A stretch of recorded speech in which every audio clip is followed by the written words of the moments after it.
When a deed is done for freedom, through the broad earth's aching breast runs a thrill of joy prophetic, trembling on from east to west.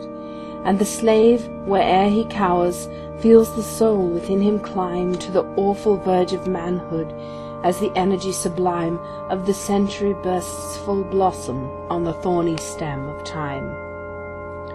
Through the walls of hut and palace shoots the instantaneous throe, when the travail of the ages rings earth's systems to and fro. At the birth of each new era, with a recognizing start, nation wildly looks at nation, standing with mute lips apart, and glad truth's yet mightier man-child leaps beneath the future's heart. So the evil's triumph sendeth, with a terror and a chill, under continent to continent, the sense of coming ill, and the slave, where'er he cowers, feels his sympathies with God, in hot teardrops ebbing earthward, to be drunk up by the sod, till a corpse crawls round unburied, delving in the nobler clod. For mankind are one in spirit, and an instinct bears along, round the earth's electric circle, the swift flash of right or wrong. Whether conscious or unconscious, yet humanity's vast frame, through its ocean-sundered fibres, feels the gush of joy or shame. In the gain or loss of one race all, the rest have equal claim. Once to every man and nation comes the moment to decide, in the strife of truth with falsehood, for the good or evil side, some great cause God's new Messiah, offering each the bloom or blight, parts the goats upon the left hand and the sheep upon the right, and the choice goes on forever twixt that darkness and that light. Hast thou chosen, O my people, on whose party thou shalt stand, ere the doom from its worn sandals shakes the dust against our land? Though the cause of evil prosper, yet 'tis truth alone is strong, and albeit she wander outcast now, I see her around her throng, troops of beautiful tall angels, to enshield her from all wrong.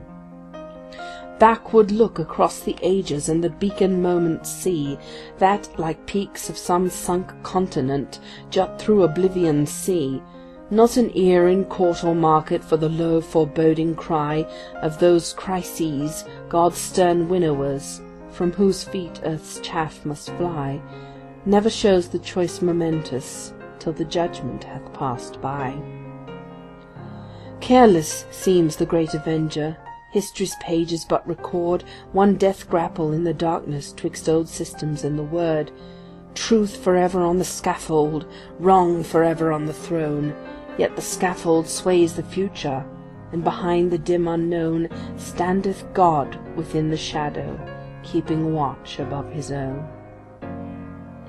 We see dimly in the present what is small and what is great. Slow of faith, how weak an arm may turn the iron helm of fate, but the soul is still oracular amid the market's din. This the ominous stern whisper from the Delphic cave within. They enslave their children's children, who make compromise with sin. Slavery, the earth-born Cyclops, fellest of the giant brood, sons of brutish force and darkness, who have drenched the earth with blood, famished in his self-made desert, blinded by our purer day, gropes in yet unblasted regions for his miserable prey. Shall we guide his gory fingers where our helpless children play? Then to side with truth is noble when we share her wretched crust, ere her cause bring fame and profit, and 'tis prosperous to be just. Then it is the brave man chooses, while the coward stands aside, doubting in his abject spirit, till his Lord is crucified, and the multitude make virtue of the faith they had denied. Count me o'er the earth's chosen heroes, they were souls that stood alone, while the men they agonized for hurled the contumelious stone, stood serene, and down the future saw the golden beam incline to the side of perfect justice, mastered by their faith divine, by one man's plain truth to manhood, and to God's supreme design. By the light of burning heretics, Christ's bleeding feet I track, toiling up new Calvaries ever, with the cross that turns not back. And these mounts of anguish number how each generation learned one new word of that grand credo, which in prophet hearts have burned, since the first man stood God-conquered with his face to heaven upturned. For humanity sweeps onward, where today the martyr stands, on the morrow crouches Judas with the silver in his hands.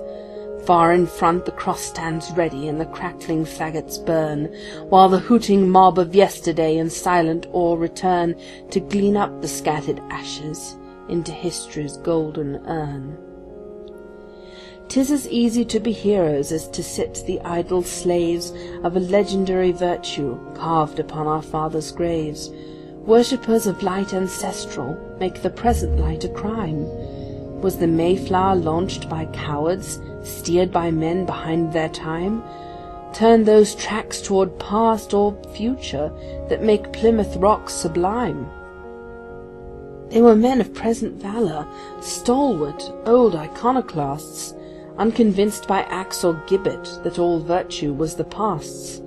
But we made their truth our falsehood, thinking that hath made us free, hoarding it in mouldy parchments while our tender spirits flee the rude grasp of that great impulse which drove them across the sea. They have rights who dare maintain them. We are traitors to our sires, smothering in their holy ashes freedom's new-lit altar fires. Shall we make their creed our jailer? Shall we, in our haste to slay, from the tombs of the old prophets steal the funeral lamps away, to light up the martyr faggots round the prophets of today? New occasions teach new duties. Time makes ancient good uncouth. They must upward still and onward, who would keep abreast of truth. Lo, before us gleam her campfires. We ourselves must pilgrims be, launch our Mayflower, and steer boldly through the desperate winter sea, nor attempt the future's portal with the past's blood-rusted key.